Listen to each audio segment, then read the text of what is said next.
Hello friends, Heidi here from Rain Country. God is good all the time. And just to let you know, before I get started, the chicks at the time I'm shooting this video are still in here. So you're gonna hear a little scratching and carrying on and peeping going on back here. So I hope that's not too distracting. I really like their little pee-pee sounds that they make.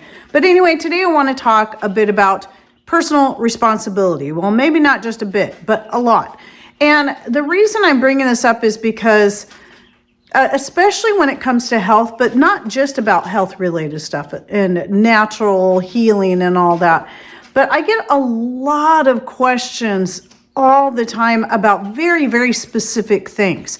In fact, so much so that a couple of years ago, well, it might have been 3 years by now, I did a video on how to do your own research for health related issues, different herbs, just whatever. And I'll link to that video down below because I was trying to be very thorough to help teach people how they can do their own research, because I am not a licensed naturopath. I'm not a doctor. I don't know all the many new ailments there are that seem to crop up every day, or new drugs that they're putting people on. I don't know all that stuff. I don't keep up on that. And I don't know your allergies, your age, what other health issues you may have. I cannot tell you what's going to be best for you. So this is why I did that video, because it's just, I mean, I don't think any one person, no matter how much they know, no matter how certified or licensed they are, they're not going to have all the answers. And this is where learning to take your own personal responsibility and finding what works best for you is incredibly important. That's what I did. I stopped relying on doctors and anyone else to tell me what I needed, but just started doing, first of all, my own personal research for us. And this goes back to trying to heal ourselves, trying to find natural painkillers for my headaches. I didn't get migraines, but I used to get frequent headaches at least once a week. Usually during one of my dance classes, it seemed to come on. And I wanted to stop having to rely on ibuprofen or acetaminophen to get me through my classes.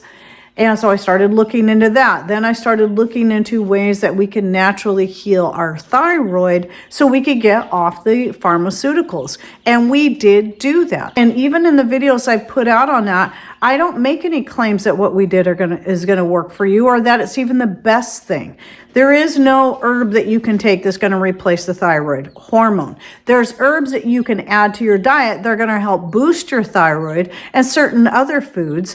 And it's really about just healing the body in general and just eating right.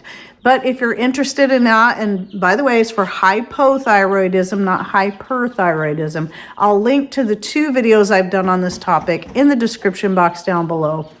The first one was shot in 2018, and that was Patrick and I sharing, it was both of us sharing our own testimony. And I also typed up a list of things that you can do, things you can add, and things you need to subtract from your diet to help heal your thyroid. But again, nothing I share none of it is a one size fits all. And that's going to apply to anything, especially when it comes to health. There's no one cure-all, and I did a video on this as well that I'll link to down below. Like, some people think castor oil is a cure-all for everything. While castor oil is great and I use it and I love it, it is not a cure-all. And how it may help one person in one area, it's not going to do the same thing for this person over here. And that applies to any of your herbs, foods, and so on. When people ask me questions, things like, well, how much should I take each day? Or what should I take? I can't tell you that. I can't answer those questions for you. Not being a doctor, not being licensed in this stuff, I don't look all of that stuff up when I compile information for my different videos. One reason why I do that is that it's going to be very individual. While yes, there's usually places will give you a basic idea of, what's a safe amount or what an adult should take, it's still going to rely on you to figure that out. And I think what's happened is our society, instead of being self-taught, and this applies to all of us, even me, whether it be Bible related stuff, health related stuff, food preservation related stuff, yes, we can use other people, especially those who are experienced Not necessarily just have a piece of paper on their wall. It's experience that matters most to me. But yes, we can learn all kinds of things. And I still do learn stuff from other people, but I compile my information. I don't, even when I put recipes together, I get a basic idea like, okay, how's this person do it? How's this person do it? How's this person do it? And I take all that and I look at it and I say, okay, well, I like this element out of this one, this element out of that, and this element out of that.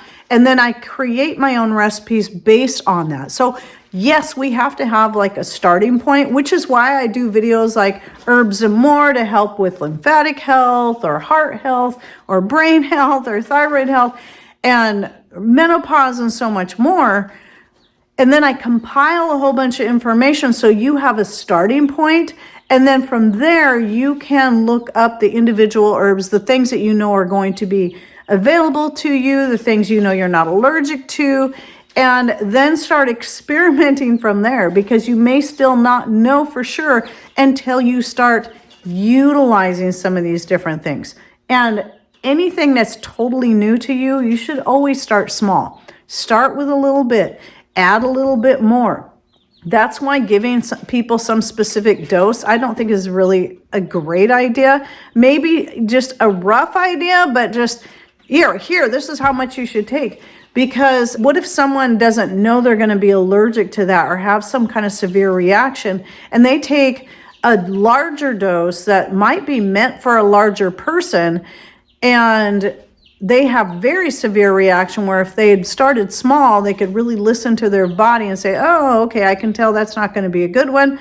Let's scrap that one. Let me move on to a different herb, or whatever it may be.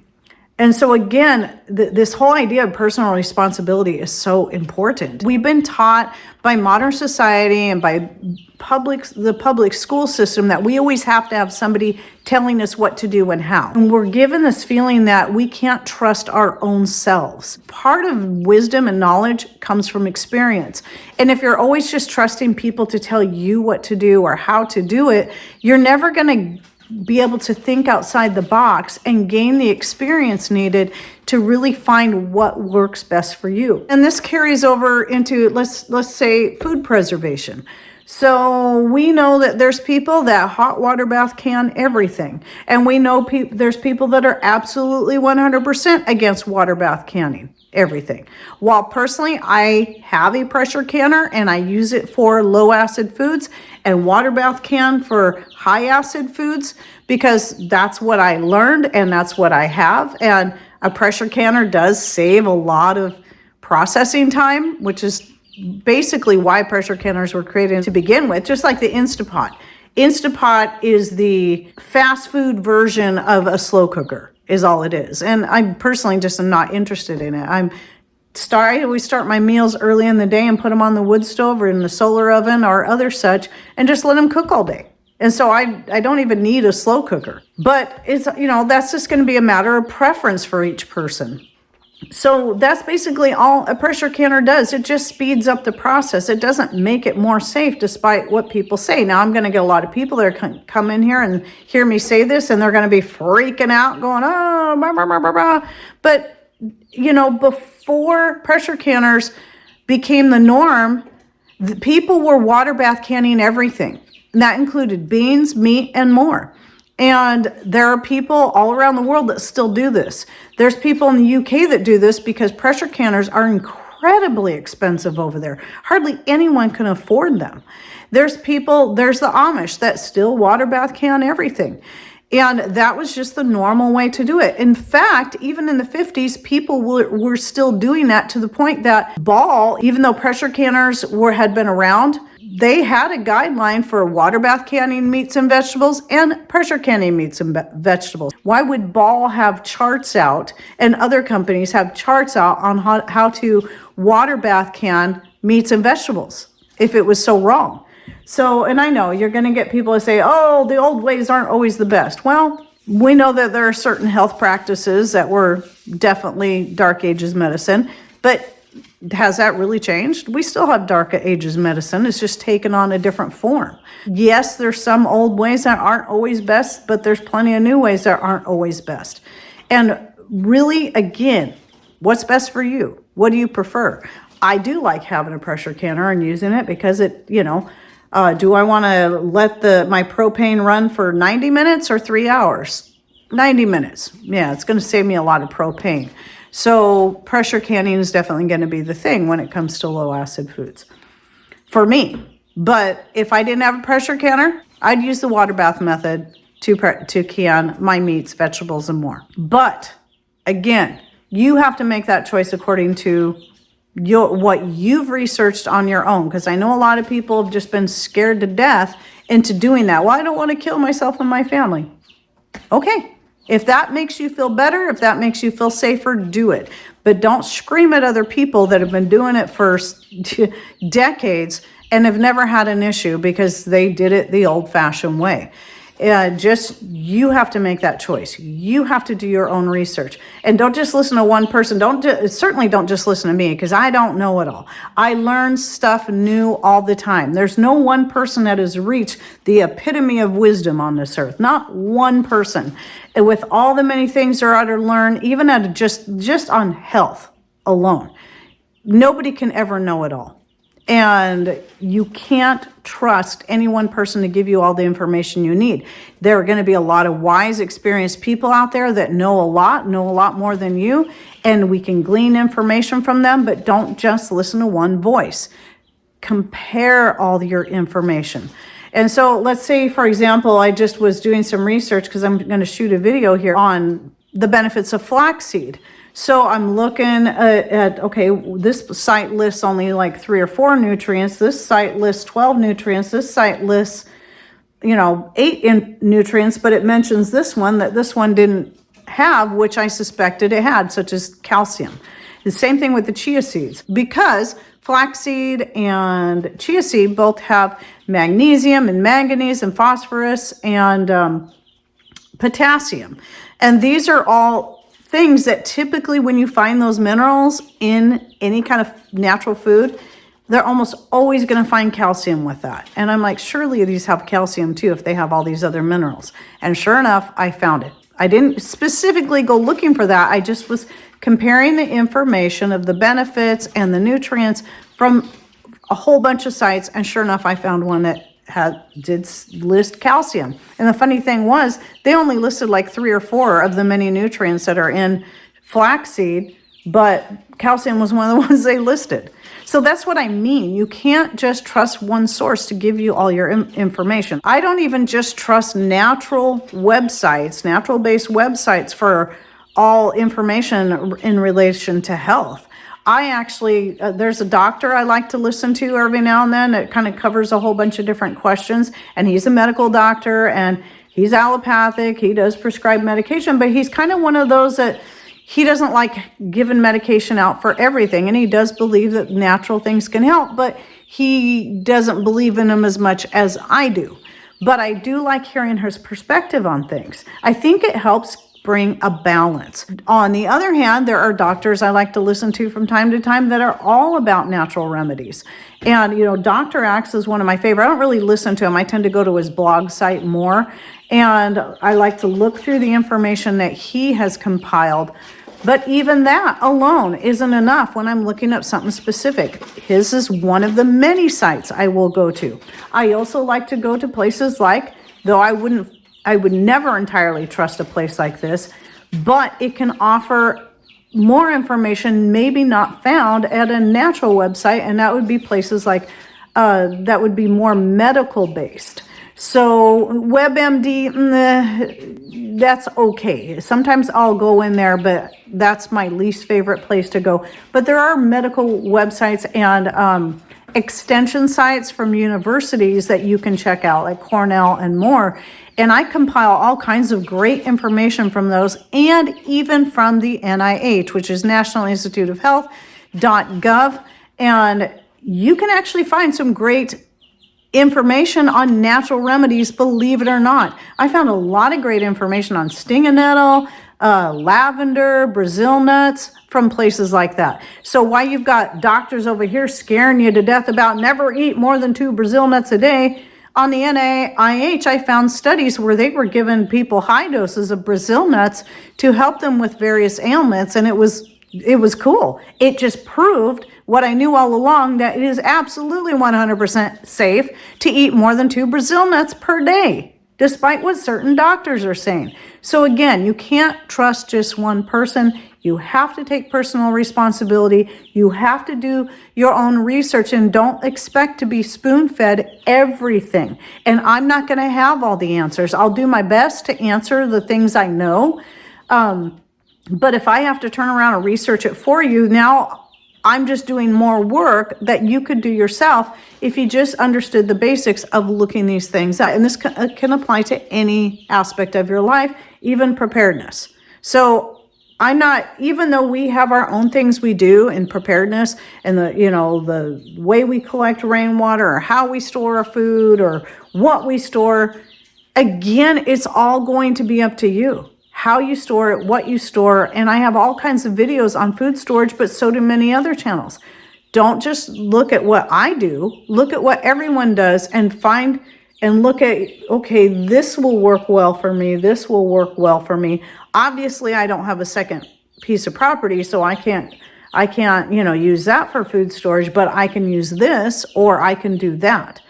I don't have access to a whole bunch of glass jars because they're very expensive where I live. And so I'm going to have to rely on other things, on recycling glass jars and so on and so forth. So you got to base all this on what you are able to do. I'm trying to help people understand that you can do this. You can take those steps to start teaching yourself and be self-taught, because most everything you see me talk about on YouTube is all things I've learned by being self-taught, by looking the stuff up, doing my research, and then using my own experience, and sometimes experimenting as well, and trying different things, and then sharing it with you. Some people might try it and go, I don't like that method. I'll stick to this method over here, or that method. Totally cool. That's the way it should be.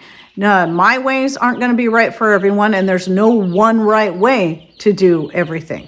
And you just got to understand that, and just have a little faith in yourself. I think a lot of people just, we've had it kind of beat out of us that we can't think for ourselves, and that we can't learn things for ourselves. We have to have somebody always telling us what to do. We all need to break out of that mentality, because it's, we all have a brain. We can all learn to use it. And the more we learn to use it for ourselves, it's giving it a workout. And it makes us smarter, and it makes us sharper, and we're able to realize, wow, and it gives us confidence. Once you just think of that first time, if you're like me, if you're one of those that was afraid of pressure canning for the longest time, then you finally did it. You had your pressure canner, you bought it brand new, you had it sitting in storage for 3 years before you finally got brave enough to pull it out and use it. When you finally did, you were like, wow, I did it. That was actually really easy. That wasn't scary at all. And then you want to pressure can everything.